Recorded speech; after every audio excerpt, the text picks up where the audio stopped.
নমস্কার, your internet school চ্যানেলে তোমাদের সকলকে স্বাগত। তো আজকে আমরা ক্লাস 8-এর নাম হচ্ছে স্পর্শসারা ক্রিয়াশীল বল। এটা তোমাদের ভৌতবিজ্ঞান অংশে আছে। সেই অধ্যায়ের আমরা কিছু কোশ্চেন, যেগুলো বেশিরভাগ তোমাদের কোশ্চেন ব্যাংকে পড়েছে বা যেগুলো তোমাদের প্রথম সামেটিভ পরীক্ষার জন্য গুরুত্বপূর্ণ, সেই রকম কিছু কোশ্চেন নিয়ে আজকে আমরা আলোচনা করব। এগুলো সবই 2 নম্বরের। তোমাদের কাছে যদি লেটেস্ট রায় মার্টিনের বই, অর্থাৎ 2025 সালে যে বইটি প্রকাশিত হয়েছে, সেই বইটা যদি থাকে তাহলে এখানে দেওয়া পেজ নাম্বারের সঙ্গে তোমরা মিল পেয়ে যাবে। যদি তোমাদের কাছে টেস্ট বা রিসেন্ট বইটা যদি না থাকে, তাহলে তোমরা আমাদের দেখবে যে একটা প্লেলিস্ট করা আছে ক্লাস 8 পরিবেশ বলে। লিস্টে গিয়ে এই কোশ্চেনগুলো বিভিন্ন মডেল সেটের সলভেশন করা আছে, সেখানে গিয়ে খুঁজবে, তাহলে সেখান থেকে তোমরা এর উত্তরগুলো পেয়ে যাবে। আমরা সেই জন্য শুধুমাত্র প্রশ্নগুলো আজকে আলোচনা করছি।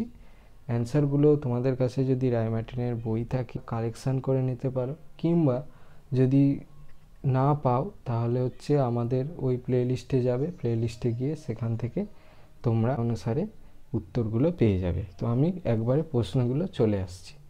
প্রথমটা আছে অভিকর্ষজ বলের সংজ্ঞা দাও। দ্বিতীয় আছে নিউটনের মহাকর্ষের সূত্রটি লেখো, ব্যাখ্যা করো। এটা তোমরা রায় মার্টিনের 40 নম্বর পেজে গেলে পেয়ে যাবে। 3 নম্বর প্রশ্ন বলেছে এসআইতে জি এর একক লিনিয়ার পদ্ধতিতে জি এর মান কত। এটা তোমরা রায় মার্টিনের 41 পেজে গেলে পেয়ে যাবে। জি কে সার্বজনীন ধ্রুবক বলে কেন, এটা তোমরা বইয়ের 17 পাতায় পাবে। আমি একবার দেখিয়ে দিচ্ছি। বলা হয় সার্বজনীন মহাকর্ষ ধ্রুবক কারণ জি এর মান এই বিশ্ব ব্রহ্মাণ্ডের সব জায়গায় একই থাকে। বস্তু দুটির মাঝখানে কি মাধ্যম আছে তার উপরে নির্ভর করে না। সমান ভরের দুটি বস্তু কণার একটিকে অপরিবর্তিত রেখে অপরটিকে 3 গুণ করা হলো এবং তাদের মধ্যে দূরত্ব পূর্বের দূরত্বের 5 গুণ করা হলো। তাদের মধ্যে ক্রিয়াশীল মহাকর্ষ বল পূর্বের কত গুণ হবে। এটা তোমরা বইয়ের 18 নম্বর পাতায় গেলে পেয়ে যাবে। ধরা যাক বস্তু কণা দুটির প্রতিটির ভর ছিল m একক ও তাদের মধ্যে দূরত্ব ছিল d একক। তাদের মধ্যে ক্রিয়াশীল মহাকর্ষ বল F1 = g into m into m divided by d square = g into m square divided by d square। দ্বিতীয় ক্ষেত্রে তাদের মধ্যে ক্রিয়াশীল মহাকর্ষ বল F2 = g into m into 3m divided by 5d square, তাহলে = g into 3m square divided by 25d square, তাহলে 3 divided by 25 g into m square divided by d square, তাহলে দিয়ে 3 divided by 25 F1। তাহলে বস্তু কণা দুটির মধ্যে ক্রিয়াশীল মহাকর্ষ বল পূর্বের 3 divided by 25 গুণ হবে।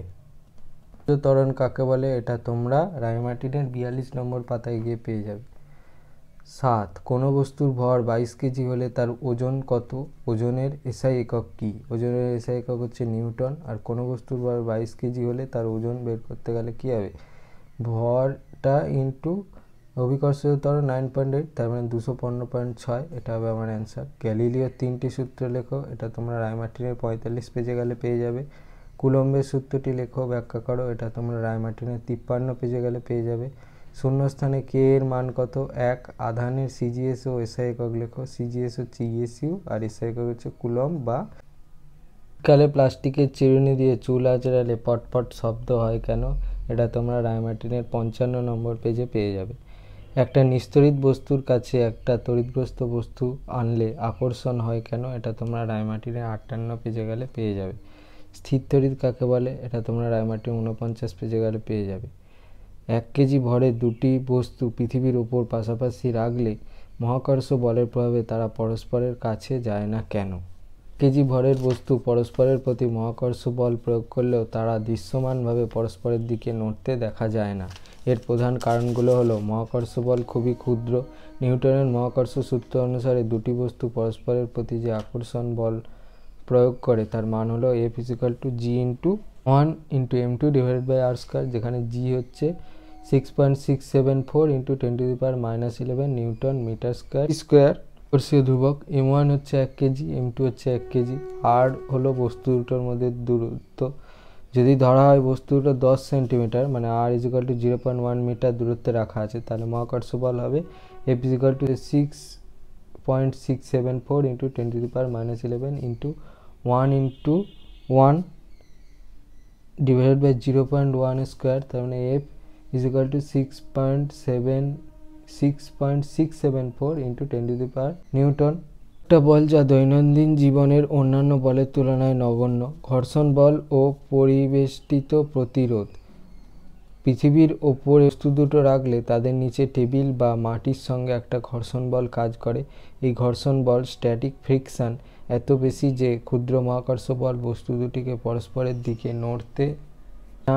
পরিবেষ্টিত বায়ুর প্রতিরোধ, বায়ুর প্রতিরোধও এই ক্ষুদ্র বলের তুলনায় অনেক বেশি, তাই বস্তু দুটো পরস্পরের দিকে নড়ার জন্য পর্যাপ্ত ত্বরণ পায় না। অন্যান্য বাহ্যিক বলের উপস্থিতি, পৃথিবীতে থাকা অবস্থায় বস্তু দুটি অন্যান্য বাহ্যিক বল যেমন কম্পন, বাতাসের প্রবাহ দ্বারা প্রভাবিত হয়, যা মহাকর্ষ বলের প্রভাবকে অস্পষ্ট করে দেয়। উপসংহার: যদিও বস্তু দুটি পরস্পরকে আকর্ষণ করে, মহাকর্ষ বল এতই ক্ষুদ্র যে পৃথিবীর উপর থাকা অবস্থায় ঘর্ষণ এবং অন্যান্য বাহ্যিক বলের কারণে আমরা তাদের বাস্তবে একে অপরের দিকে নড়তে দেখি না।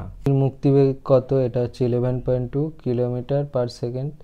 আর অভিকর্ষ একটি ড্যাশ বল, এটা হচ্ছে মহাকর্ষ বল। যদি এই ভিডিওটা ভালো লেগে থাকে তাহলে ভিডিওটাকে অবশ্যই লাইক করে দিও, চ্যানেলটাকে অবশ্যই সাবস্ক্রাইব করে দিও। এই ধরনের আরও ভিডিও পেতে গেলে চ্যানেলটা সাবস্ক্রাইব করার সাথে সাথে পাশে থাকা বেল আইকনে গিয়ে অবশ্যই ক্লিক করে দিও, যাতে করে ভিডিও আপলোড করার সাথে সাথে তোমরা তার নোটিফিকেশান পেয়ে যাও। তো আজকের মতো এই পর্যন্তই, দেখা হচ্ছে পরবর্তী ভিডিওতে।